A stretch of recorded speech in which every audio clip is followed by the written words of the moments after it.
Hello, Libra. Welcome to the Plaid Sheep Oracle. Your reading is so interesting. It wasn't what I expected at all when I first laid the cards out, because I laid them out where most of them are face down. So I saw this feeling the world, and then this healing the heart. And after you had your last couple of readings with your expanding influence and your blooming, what I was expecting is, this kind of expansion of, sending this healing energy out into the world.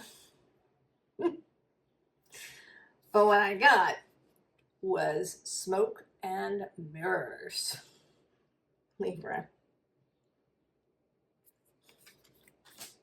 So then I turned the rest of the cards over and understood what this message is.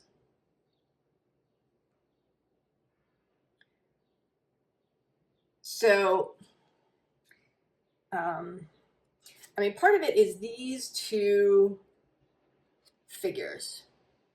So this Page of Cups, who's kind of sassy, right?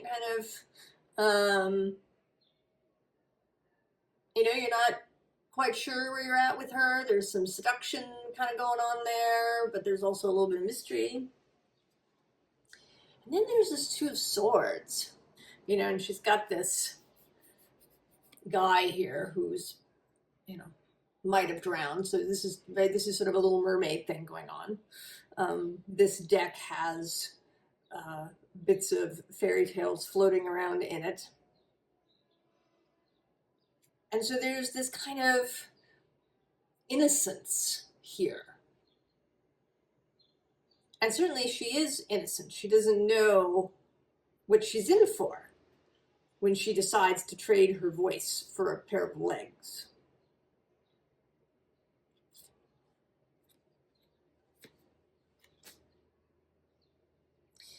And then under the page is the King of Cups and the Queen of Pentacles and Justice, who is your card.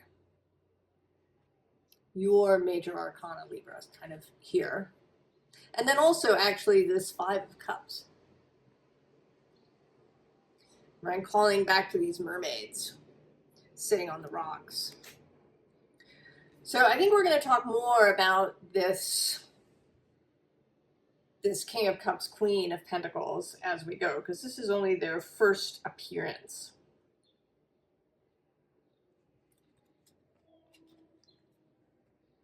And then the bottom of the deck is this Five of Wands. Here, certainly conflict, but this is sort of the aftermath. Maybe there's been an argument, and now these two people don't know kind of how to come back together. Maybe they've said too much.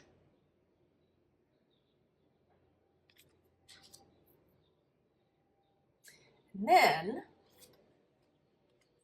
we have this Seven of Pentacles from the Black Swan.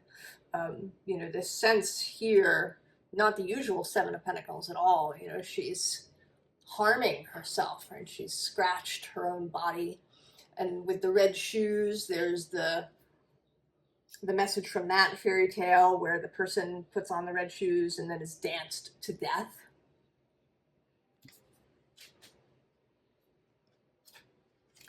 Then we have the Devil.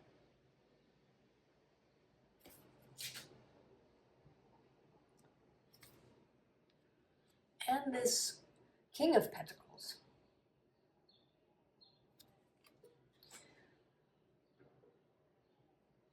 The message is that if you believe that you need to sacrifice,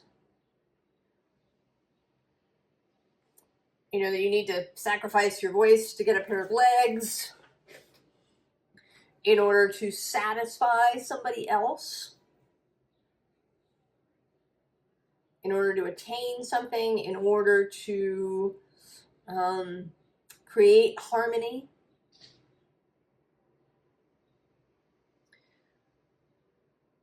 If this is something that's, that's maybe this is sticking to you, even through your, recent expansions of, blooming and moving outward and being in touch with more people. And maybe it's something that actually has been triggered.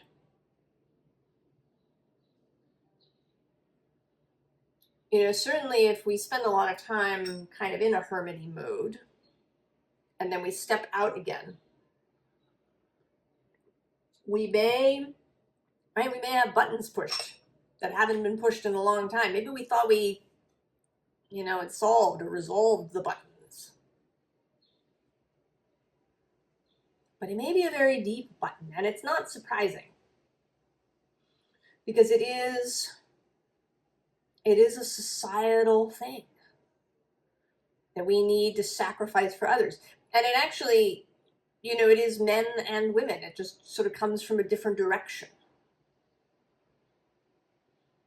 For women, it does tend to be more of perhaps this Libra thing where we need to mind everybody else's feelings and make sure that nobody's put out and make sure that everybody's getting along and, all of these, right? The perfect hostess kind of idea. And then for men, it may be that they have to, sacrifice their free time. They have to work a lot of hours, or they have to sacrifice their bodies by going to war or by doing jobs that are, really hard on the body, dangerous jobs. And then in order to be good people and, maybe to have what we need and to keep those around us happy, that we have to make these sacrifices. But what's coming through here now with this feeling world that wasn't initially when I saw it is understanding. Seeing the world and maybe having for the first time a real grasp, a real understanding kind of how we got here. And actually, as always, I am, I have other things showing up in relation to the reading, and I am listening to a mystery story as an audiobook while I cook my meals. And they take place in Victorian England. And a couple of the characters have been to a suffrage meeting. And in the meeting, the women are divided. There are women who think that this is crazy. Why open that can of worms, really? We have it good, don't we? And then there's another character whose husband appears. And you can see that he actually believes that by preventing women from being involved in this, that it's a kind of protection. Right? Women are protected from this. It's sort of men's job to stand in the political fray and to do all of that.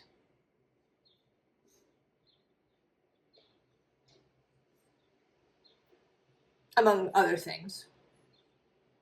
Ideas about minds and intelligence and stuff. But the primary thing really is that, sort of men are there to protect, and they kind of, in the rest of the story, there's, husbands who are always, wanting to kind of step in the way, to be between their wives and the police, or to be between their wives and tragedy. So there's all these ways that we have come to be where we are.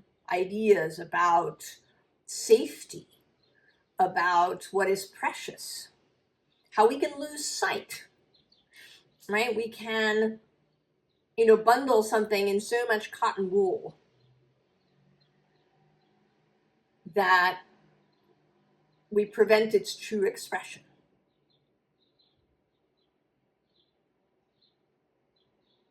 And I think you're seeing that.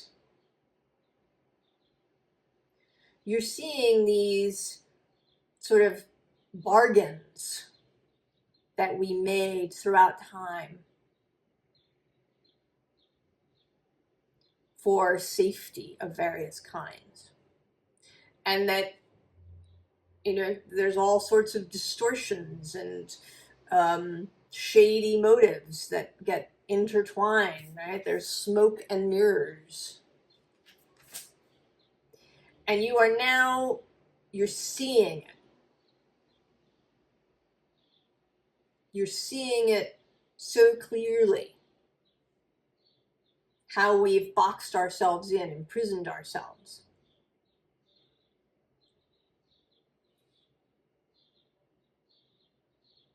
Even with our sort of ideas, materialist ideas about how the universe works. So then we have growth, and below that, playfulness, which is very nice. And then the bottom of the deck is this water spirit of manifesting dreams, and more playfulness with the otter. And here too, she also has this kind of look now of seeing something, comprehending, grasping, understanding, and perhaps seeing the way through.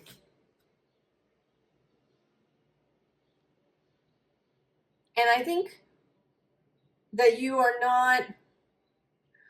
don't feel, anger or rage about any of this. Because the next card that's coming out is refuge. I think that what you may feel is great tenderness. Thinking about those who came before.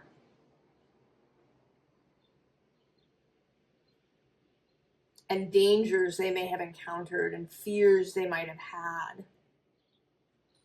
And how they, initially tried to arrange things so that the most number of people would be safe, right? So the children would be safe, so that the species would continue.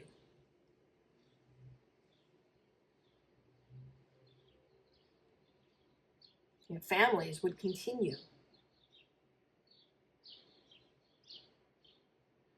So you're not angry, you're not feeling, some sort of need to tear things down. What this knowledge has given you, or this understanding, is freedom. And, a sense of truth, of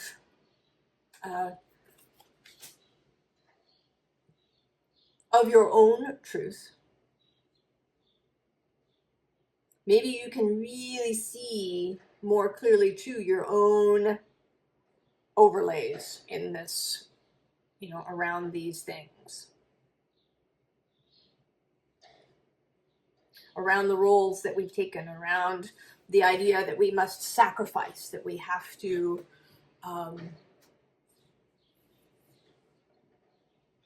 make some sort of offering, or right, that we have to give something up.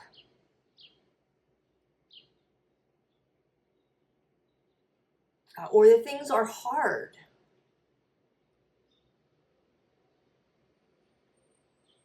That struggle is always necessary. And because you are able to see past that, that this is not the reality of the universe. That so much of these things perhaps are, just ways that you learn to see. And these things can remain hidden, because they're so fundamental. They got baked into you when you were so tiny that you didn't accept them consciously.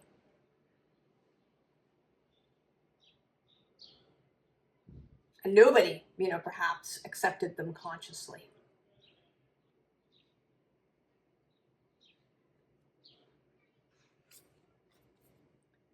Six of Cups, Six of Water.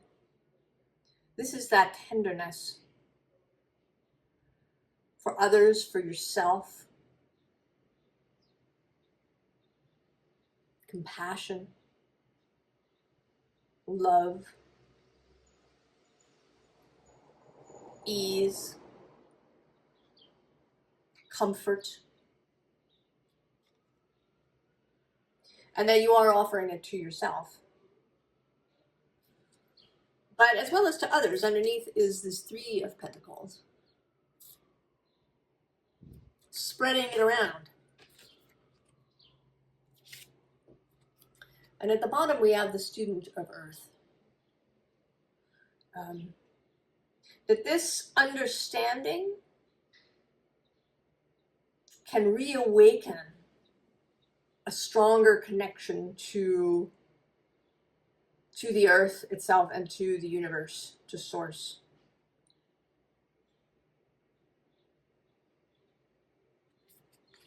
Because if we believe, that we have to struggle, that we have to sacrifice, that things have to be hard, that being open to love and beauty and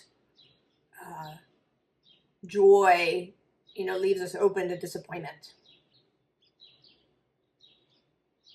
then we cut ourselves off. And so then we have the Nine of Cups, wish fulfillment, exuberance, real receptivity,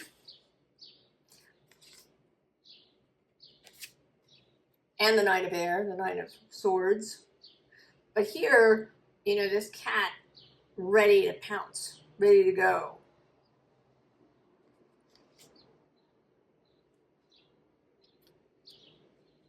And then the Source of Air, which in this deck does sit in the Queen position. The Queen of Swords, your court card. So here, I think understanding how your thoughts are creational.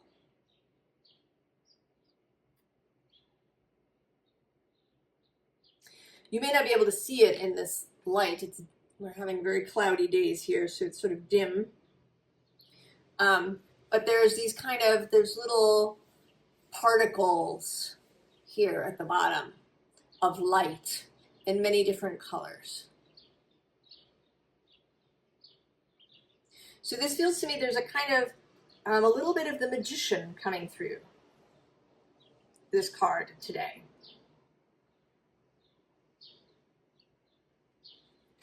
The ability to bring something into being. And primarily with air, with thought. And then the Ace of Wands. That once you have this understanding, this clarity about maybe what you've been doing to yourself, if you haven't seen it up until this point, and it can be so subtle and insidious, the ways that we do this. I am sort of continually discovering ways in which I do this.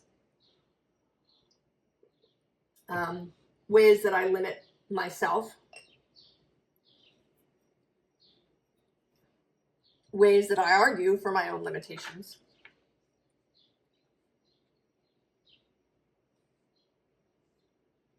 Then, this wand can be lit. And we have the Six of Swords, right, the moving, traveling on, and here moving towards the Star and the Ten of Cups.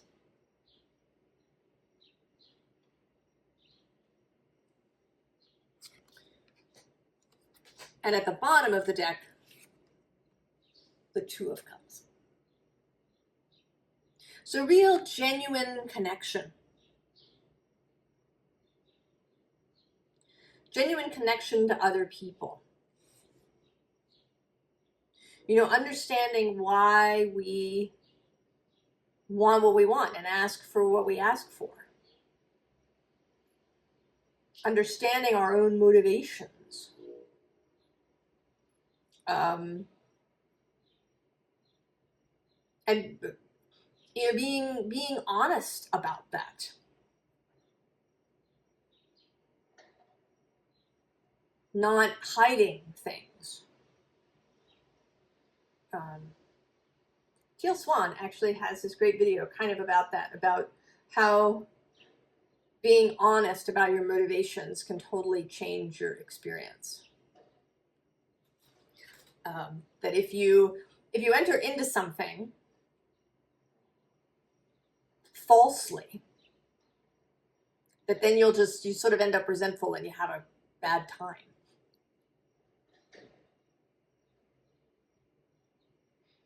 And that can include an exchange.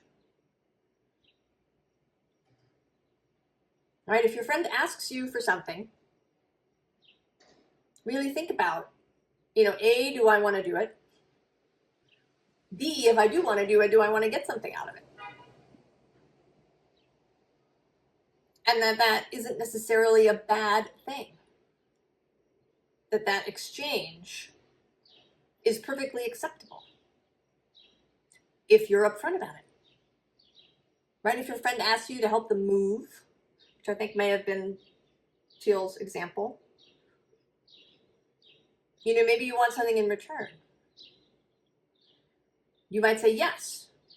And, you know, I have this thing, or yeah, I'll do it, but I need this. Right? You're upfront about it. Whereas if you just show up and you kind of don't want to do it, and you would really like something in return, but you didn't ask for it, then it's going to go poorly, and your friend is going to feel that even if you try to mask it. So what is the real motivation? Being honest about that, about yourself. You know, having clarity of communication with people. Right? That's the freedom. Is to understand that you don't have to just sacrifice. There can be an exchange.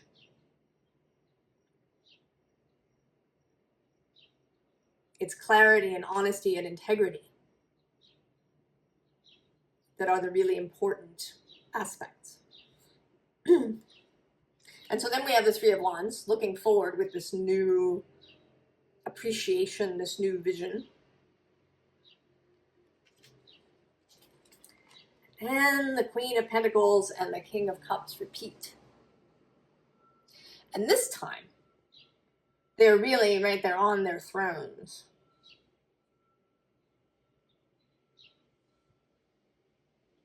So knowing how to care for yourself, Queen of Pentacles, as well as how to help others. The King of Cups, being compassionate, but not self-sacrificing. He is wholehearted. He is compassionate. He is tender. But he's not going to harm himself or, you know, put himself in a bad position because he feels like he must. That if he doesn't sacrifice something, if he doesn't, you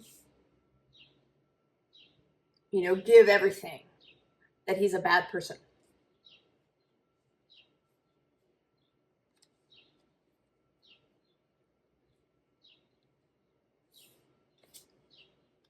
And then there's the Seven of Swords. And, you know, it's funny. Normally I see him as somebody who's running away from something. But today I see him as somebody who's running to tell everybody. It's like you are suddenly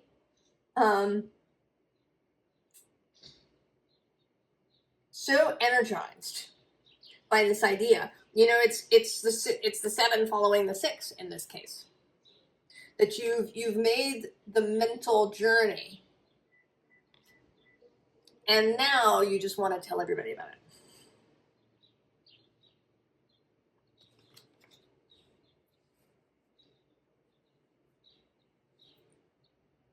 Advice. Firstly, the Princess of Cups.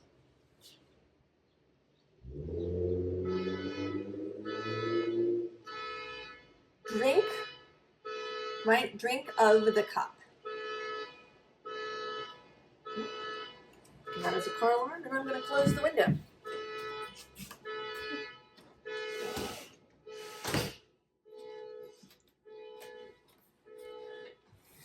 Still there a little bit, but it's better. So this Princess of Cups, who is, right, she's going to drink. She's not giving the cup to somebody else. Right? She is this Page of Cups. And she's going to do that even though, and actually right below that is the moon, but this moon is Diana's card. And she is a huntress. She chooses, she fires her arrow at what she wants. Not the card that is at the bottom of the deck, which is Sacrifice. Kuan Yin. Although there's subtlety to this too. Kuan Yin decides that she's not going to go to heaven until everybody is able to. That she's going to help mankind, humans, to, you know, shed whatever they need to shed in order to reach the heavenly space. And I want to see, you know, and that's sort of, right, that's the Bodhisattva vow.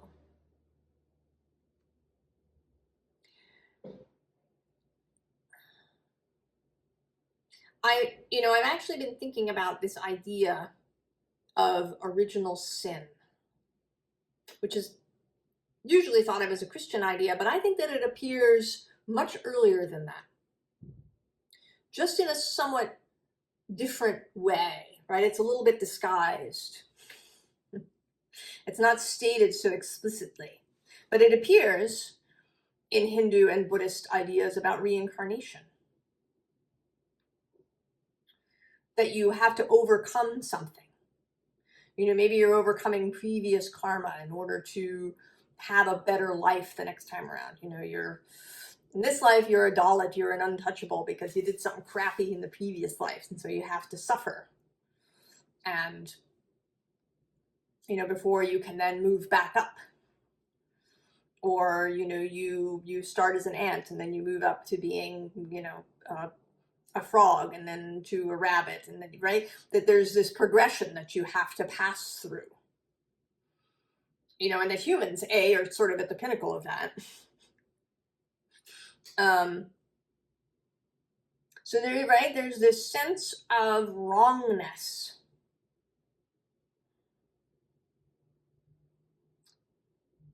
And even going back further, if we go back to Judaism and this, the Kabbalistic idea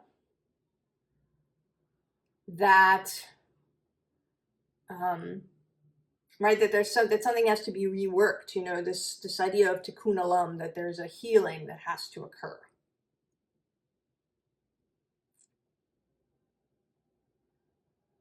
Now, in the idea of tikkun olam, there is also the idea that we all have a spark within us that means that we're all part of the healing.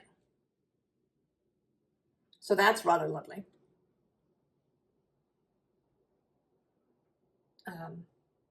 And right, in Buddhism, there is your Buddha nature. And in Christianity, there's the Christ consciousness, the Holy Spirit that is through all of us. But we tend not to think about those aspects. We tend to focus on the wrongness, on the original sin.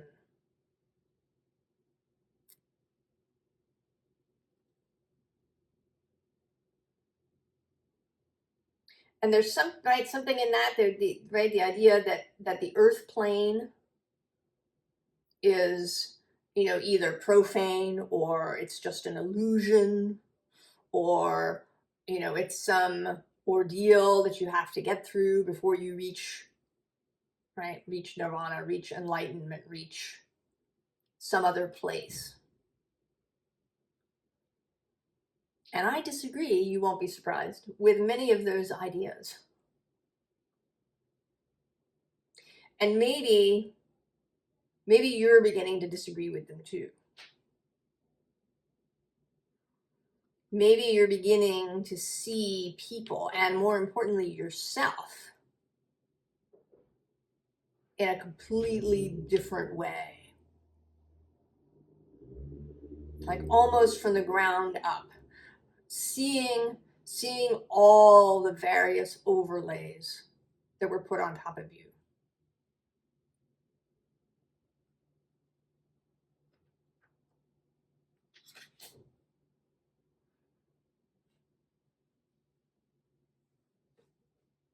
All the ways that maybe you've been blocking yourself.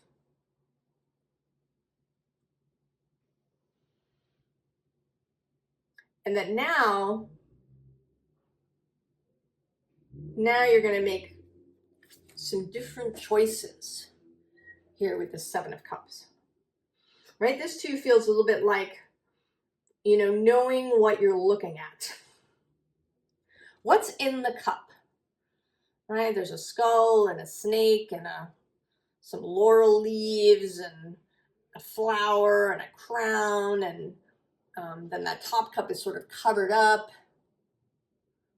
What's really in the cup?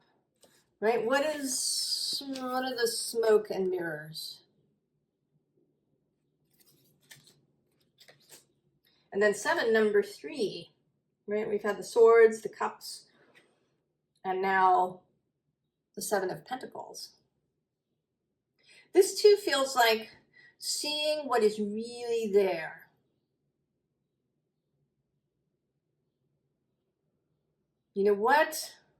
What has grown up? What is in your environment? What fills your life? And how is that a reflection of what you've been thinking and believing? And across the board, good stuff too.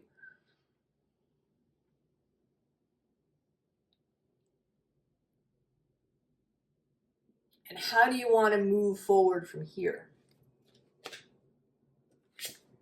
And then there you are again. Showing up here as Athena. And a very interesting Athena. She's not dressed for war. She's spinning thread. Kind of like one of the fates. Right? Clotho, who spins the web, who spins the thread of fate. Taking that into your own hands.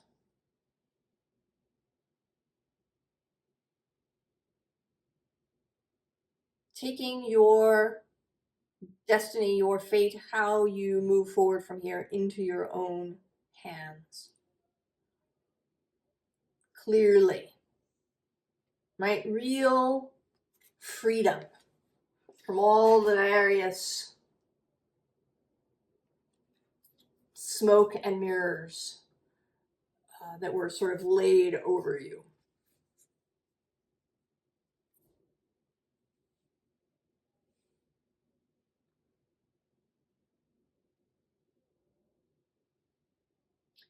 Libra.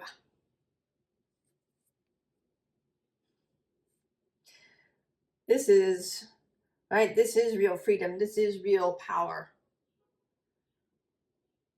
Really coming into the truth of yourself. This is, right, heart healing.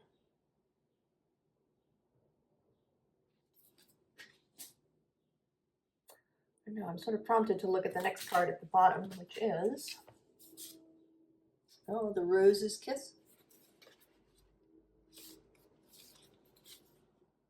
And under Feeling the World, we have, right, the power of purpose.